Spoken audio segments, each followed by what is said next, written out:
The word, YouTube. We're back 2 days in a row. Free agency still going on.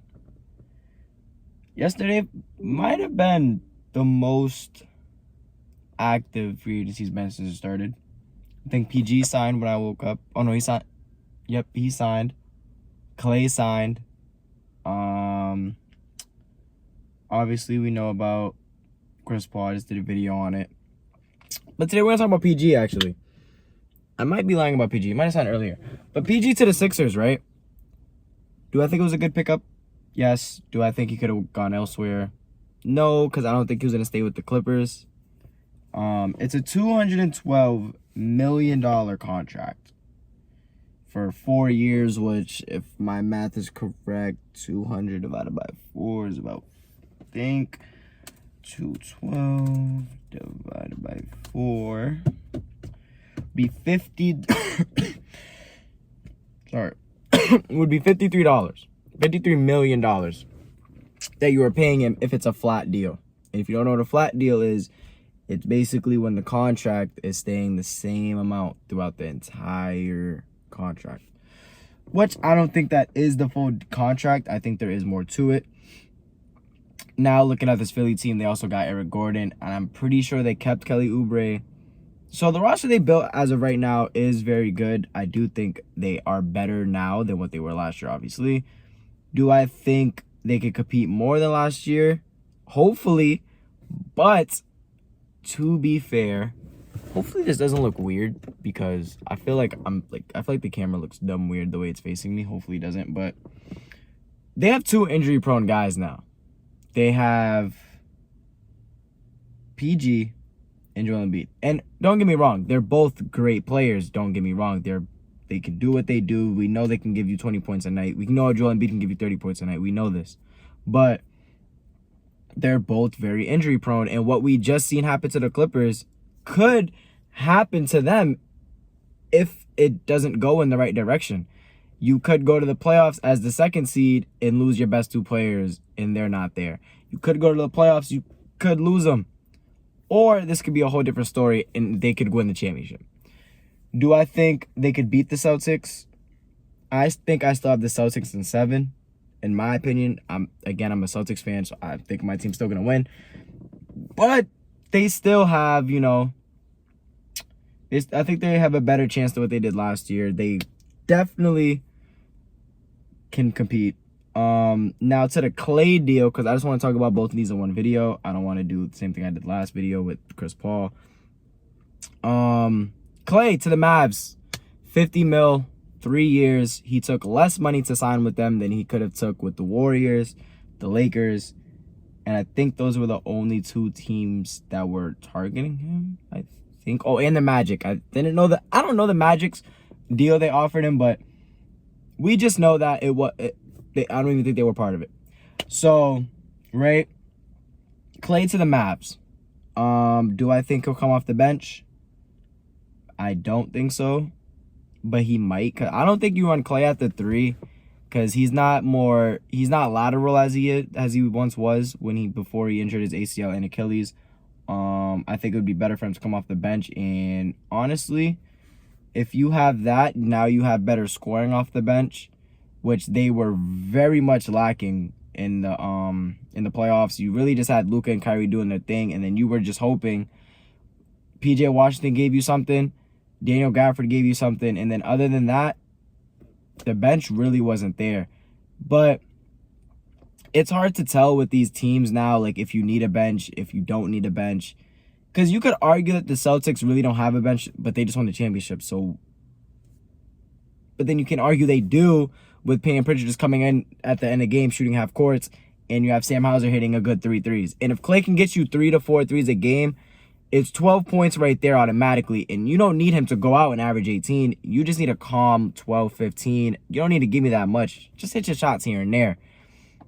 And that gives Luka another off-ball merchant who doesn't need the ball in their hands at all and can just roam around the court and really just be I'm not going to say a decoy because I don't think people are going to be worrying about him more than Luka, but you can't leave Clay open regardless of if he's shooting 0 for 7. Like, you're not gonna leave him open regardless. He's still one of the best shooters of all time. You're not gonna leave him open, which can but then again space the floor out for Luka and Kyrie to get more plays at the basket, which we know they're both very good at. Now, back to the PG. I want to talk also about, again, this PG situation, right? Because the way their team's looking, right? Sixers roster. If hopefully it shows their actual roster they have now, because their starting lineup would most likely be Maxey, Gordon. Okay, if they go small, it'll most likely be Maxey, Gordon, Kelly, PG, and Embiid. If you go small and you're not gonna space out the floor as much, they'll probably go Maxey, Gordon, Paul Reed, and Joel Embiid. I think that would be their starting 5. I think you go with the second one and you have Kelly Oubre come off the bench and have him be like the 6th man of the year type of guy. Like, he comes off the bench and he gives you a calm 10 to 15. Because I don't really know what's on their bench. I don't think they have De'Anthony Melton locked up. I think they lost Shake Milton. I really got to just find like the actual roster. Let me look at this because I think this is about to show me right here. Okay, yeah. This is their roster last year. I don't know if Kyle Lowry's locked up. I think they still have Buddy Hield, if I'm not mistaken, hopefully. Because this is not really showing me like the actual like contract situation. Campaign's definitely not on the team. I know that. Nicholas Batum, I know, left. So I do think you have him come off the bench and be more of that 6-man type of guy. Because we've seen Eric Gordon come off the bench last year, and I think you just have him in the starting lineup, and then at the end of games, you run the bigger lineup and just have Maxey. Yeah. Maybe Mark Kelly at the 2. Who knows? Who knows what you really do with that? But, free agency is still going. We still have DeMar DeRozan, who hasn't signed anywhere. That's really the only good free agents left, because James Harden signed back to the Clippers. So I am gonna have to think of new videos to come out, because free agency is about to end. This video is very short. It's only actually 8 minutes, which I'm kind of liking. I might end it off here. I'm gonna probably make a whole different video of me actually going into a deeper dive of what's each team and what they could possibly do in this season, and what it could look like for each team in the league, because each team is changing. Each team is gonna have different people on the roster. Each team's gonna have different goals. Now, with the different goals I'm going to talk about right now before I end this video, like a team, for example, a team like the Spurs, you know you're not going to win the championship, but you just want experience for Wemby in the playoffs. A team like the Bulls, we know that they don't want LaVine or Lonzo, as we got a report saying they're looking to trade both.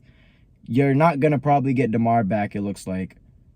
So it looks like you're blowing that whole roster up and you're going to start from ground one. So I'm going to probably make a video about what I think the Bulls should do, what I think they should do with their roster, what I would think they should look to get back. But I'm going to end it here. PG to Philly. I like the move. I don't think I like the duo, the big three, though, because I do think they're both kind of injury prone, and I think we're just going to get a relapse of the Clippers. Clay to the Mavs, I really did like. It gives them another floor spacer, a guy that can shoot the ball. And if he gets going, it could get really ugly in Dallas, and we could probably see them as the first seed next year. Who knows? But I'm ending here. Hopefully you guys enjoyed. I kind of didn't, I'm not going to lie. Now I look back at it, I don't really like this video, but I wanted to get something to drop for you guys. Hopefully you guys liked it. If you like it, please like it. Subscribe. There will be more coming in the next 3 days. Please be in tuned. If you're not, what are you doing? Be in tuned, bro. But I'm out. Y'all be easy.